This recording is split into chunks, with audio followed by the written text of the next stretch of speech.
అమ్మాయి ప్రేమ పార్ట్ 10. అలా ఒక 3 రోజులు గడుస్తున్నాయి.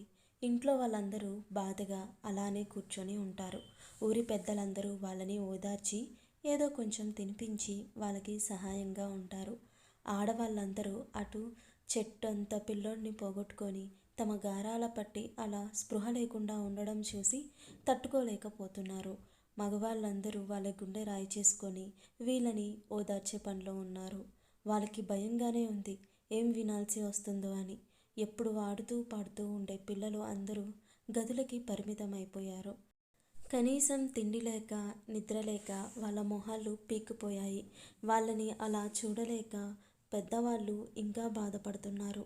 ఎప్పుడు నవ్వులతో కలగా ఉండే ఇల్లు ఇప్పుడు బాధతో మూగబోయింది. ఏం జరిగిందో తెలియక పశువులు కూడా కంటతడి పెట్టుకుంటుంటే అవి కూడా తిండికి దూరమయ్యాయి. పశువులకి ఏమర్థమైంది అనుకోకండి. వాళ్ళు వాళ్ళ బాధపడితే వాటికి తెలిసిపోతుంది. కుక్కలు తమ ఓనర్ కనిపించకపోతే ఎంత గొడవ చేస్తాయి. మళ్ళీ వాళ్ళు రాగానే సైలెంట్ అయిపోతాయి. కొన్ని ఆవులు ఒకళ్ళకి మాత్రమే పాలిస్తాయి, ఇంకా వేరే వాళ్ళకి తంతాయి. ఇది చూడలేక ఊర్లో విరాట్ ఫ్రెండ్ విరాట్ని కలవటానికి హాస్పిటల్కి వెళ్తాడు.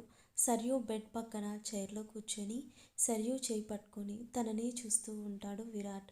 తను కోమాలోకి వెళ్ళినప్పటి నుంచి తన దగ్గరే ఉన్నాడు, ఇంటికి కూడా వెళ్ళకుండా. ఫ్రెండ్, రేయ్ విరాట్, విరాట్ రా. కృష్ణ, కృష్ణ ఏంట్రా ఇది, నువ్వు కూడా ఇలా అయిపోతే ఎలాగా? విరాట్, ఏం చేయమంటావురా బావా? చూస్తే అలా, సరియు చూస్తే ఇలా. నీకు తెలుసు కదరా, సరియు మా అందరి ప్రాణం, ధైర్యం అలాంటిది. అది ఏ చలనం లేకుండా అలా ఉంటే ఎలా తట్టుకోవాలిరా? కృష్ణ, నిజమేరా, కానీ నువ్వే ఇలా ఉంటే ఇంట్లో వాళ్ళ గురించి ఒక్కసారి ఆలోచించు. వాళ్ళకి ధైర్యం చెప్పాలి కదరా నువ్వే. విరాట్, ఏం చెప్పాలిరా, నా వల్ల కావట్లేదు, నేనే తట్టుకోలేకపోతున్నా. వాళ్ళకేమని ధైర్యం చెప్పాలి? కృష్ణ, విరాట్, నువ్వు ఇంటికి పెద్ద కొడుకువి. మీ పేరెంట్స్ని తమ్ముళ్ళని నువ్వే చూసుకోవాలిగా. ఇలా చెల్లి దగ్గరే ఉంటే వాళ్ళని పట్టించుకోకపోతే ఎలా? అర్జున్, హరి, రిషి, వైషు, జగదీష్, శ్రావణి, ధనుష్, సురేష్ వాళ్ళు ఎలా ఉన్నారో తెలుసా? 3 రోజుల నుండి తిండి లేదు, నిద్ర లేదు, మొహంలో కళ లేకుండా రూమ్లో నుంచి బయటకు కూడా రావట్లేదు. రిషి గురించి ఒక్కసారి ఆలోచించావా? వాడికి సరియు అంటే ప్రాణం అని నీకు తెలీదా? దాన్ని విడిచి ఒక్కరోజైనా ఉండగలడా? నువ్వైనా చదువు పేరుతో సరియుకి దూరం వెళ్ళావు, కానీ రిషి తన ఫ్యాషన్ని కూడా సరియు కోసం వదులుకున్నాడు, దానికి దూరంగా వెళ్ళవలసి వస్తుందని. ఇంకా వైషు, మీరింతమంది ఉన్న వాడు ముందు మహేష్తోనే తన సంతోషం బాధ షేర్ చేసుకునేవాడు. అలాంటిది ఇప్పుడు వాడే దూరం అయ్యాడు. అంటే వాడి పరిస్థితి గురించి ఆలోచించావా అసలు? నీ పాటికి నువ్వు ఇక్కడ కూర్చొని బాధపడితే అందరినీ ఎవరు చూసుకుంటారు? సరియు ఒక్కసారి నాకు ఒక మాట చెప్పింది గుర్తుందా? అమ్మా నాన్న చనిపోయినప్పుడు నేను చెల్లి వాళ్ళని పట్టించుకోకుండా బాధపడుతుంటే సరియు నా దగ్గరికి వచ్చి, అన్నయ్య, అమ్మా నాన్న దూరం అయ్యారు అని నువ్వు చెల్లి వాళ్ళని పట్టించుకోకుండా ఇలా బాధపడుతూ కూర్చున్నావు. తల్లిదండ్రులను దూరం చేసుకుని పెద్ద దిక్కుగా ఉన్న నువ్వు వాళ్ళని పట్టించుకోకపోతే వాళ్ళెంత బాధపడతారు చెప్పు? మన తోడు ఒకరికి అవసరమైన పరిస్థితిలో మనం ఎంత బాధలో ఉన్నా అది పక్కన వాళ్ళకి అవసరంగా నిలబడాలి. అప్పుడు వాళ్ళ బాధ నుండి బయటపడతారు. వాళ్ళని చూసి నీకు కూడా కొంచెం ప్రశాంతంగా ఉంటుంది. అవి నీకు గుర్తు ఉన్నాయా అనుకుంటున్నా.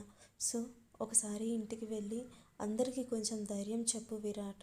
వాళ్ళని మళ్ళీ మామూలుగా నువ్వే మార్చగలవు. విరాట్ ఆలోచిస్తూ ఉంటాడు. విరాట్, నువ్వేం ఆలోచించకుండా వెళ్ళు. చెల్లి దగ్గర నేనుంటాను. నాపై నమ్మకం ఉంచు. సరియుని నేను జాగ్రత్తగా చూసుకుంటాను. విరాట్ కృష్ణని హగ్ చేసుకొని, థ్యాంక్స్ రా, నేను త్వరగా వచ్చేస్తాను. సరియు జాగ్రత్త అని కృష్ణని వదిలి సరియు నుదిటిపై ముద్దు పెట్టుకొని ఇంటికి బయలుదేరతాడు. ఇంతకుముందు ఇంటికి వెళ్ళాలి అంటే చాలా సంతోషంగా రోడ్ల అందరినీ పలకరిస్తూ నవ్వుకుంటూ వెళ్ళేవాళ్ళు. అది గుర్తుకు వచ్చి విరాట్ కళ్ళు చెమర్చాయి. ఎప్పుడూ అందంగా రంగులతో ముగ్గులు వేసి ఉండే వాకిలి ఇవాళ బోసుగా వెక్కిరించినట్టు ఉంది. తనని తాను అదుపు చేసుకొని ఇంట్లో అడుగుపెట్టాడు. ఎక్కడి వాళ్ళు అక్కడే ఉన్నారు. ఒక్క నిమిషం ఇది మా ఇల్లేనా అనిపించింది. తాతయ్య అమ్మమ్మ దగ్గరికి వెళ్ళి, తాతయ్య ఏంటి మీరు ఇలా ఉంటే మేమేమైపోవాలి? ప్లీజ్ తాతయ్య మీరు ధైర్యంగా ఉండండి అని వాళ్ళ తాతయ్య చేతిపై చెయ్యి వేస్తాడు. తాతయ్య రేయ్ పెద్దోడా, నా ధైర్యమే మీరు. అలాంటిది మహేష్ అలాగా, సరియు ఇలాగా, ఇంకా మీరు మొహంలో నెత్తురు చుక్క లేకుండా మా కళ్ళ ముందు తిరిగితే ఈ వయసులో మిమ్మల్ని ఇలా చూసి తట్టుకోవడం మా వల్ల కాదురా. విరాట్ తాతయ్య జరిగిపోయింది మనం మార్చలేము కదా. సరియు తొందరలోనే కోలుకుంటుంది. మేము కూడా మామూలుగా మారడానికి ప్రయత్నిస్తాం. దయచేసి మీరు ఇలా ఉండకండి. మిమ్మల్ని ఇలా చూసి మేము తట్టుకోలేము. ప్లీజ్ తాతయ్య. విరాట్ బాబాయ్ మీరు కూడా ప్లీజ్ ఇలా ఉండకండి. మళ్ళీ అంత మామూలుగా అయిపోతుంది. ప్లీజ్ బాబాయ్ అని రవి చేయి పట్టుకుంటాడు. రవి మామూలుగా ఎలా అవుతుందిరా? సరియు కోమాలో నుండి బయటకు వచ్చినాక మహేష్ లేకుండా మామూలుగా ఉండగలదా? పూట పూటకి వాడికి ఫోన్ చేస్తూనే ఉంటుంది. ఏం చేస్తున్నావని. ఇప్పుడు ఎలా తట్టుకుంటూ బ్రతుకుతుందిరా? విరాట్ లేదు బాబాయ్, సరియు మారుతుంది. నా మీద నమ్మకం ఉంచండి. అలా అన్నప్పుడే కానీ విరాట్కి కూడా భయంగా ఉంది.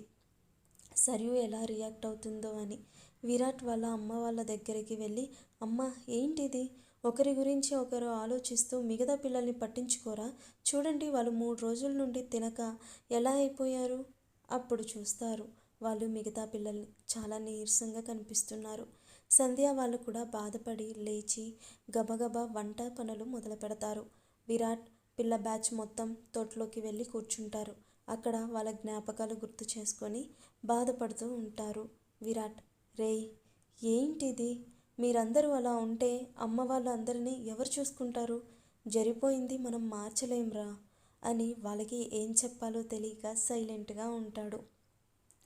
సురేష్, రిషి, వైషు విరాట్ని హత్తుకొని గట్టిగా ఏడుస్తారు. మిగిలిన వాళ్ళు వాళ్ళని ఓదార్చి ఏదోలా వాళ్ళని ఊరుకోబెడతారు. విరాట్ రేయ్ మనమే ధైర్యంగా ఉండాలి.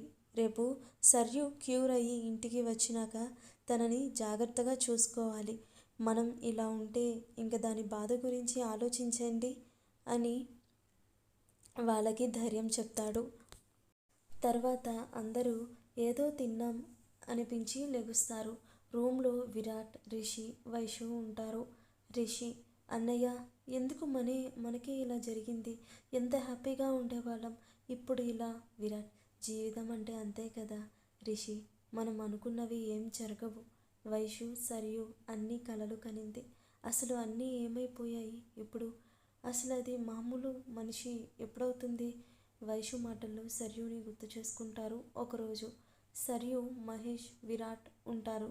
సరియు అన్నయ్య ఫస్ట్ నువ్వు త్వరగా పెళ్లి చేసుకో, నేను పెళ్ళి తర్వాత నాది. విరాట్ ఫస్ట్ నేనెందుకు, నువ్వే చేసుకో. సరియు అలా కాదన్నయ్య, నీకు ఫస్ట్ పెళ్ళయిందే అనుకో, నీకు అబ్బాయి పుడతాడు, తర్వాత నాకు అమ్మాయి పుడుతుంది, అప్పుడు వాళ్ళ ఇద్దరికి పెళ్లి చేద్దాం అని అంటుంది. మహేష్ అచ్చా అవునా, నా కూతుర్ని నేను విరాట్ అన్నయ్య కొడుక్కి ఇవ్వను. సరియు ఎందుకు ఇవ్వవు? మహేష్ నేను ఇవ్వను, నేను నా వైషు బావ కొడుక్కే ఇచ్చి పెళ్లి చేస్తా అంటాడు. సరియు లేదు, మా విరాట్ అన్నయ్య కొడుక్కే ఇవ్వాలి అని గొడవ చేస్తుంది. ఇప్పుడు అవన్నీ గుర్తు చేసుకుంటుంటే మనసు మెలిపెడిపోతున్నంత బాధ కలుగుతుంది. అలా ఒక 10 రోజులు గడిచాయి.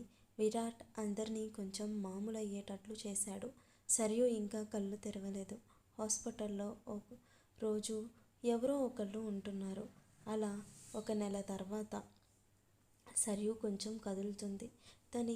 తన కంటి కొసల నుండి నీరు కారుతుంది.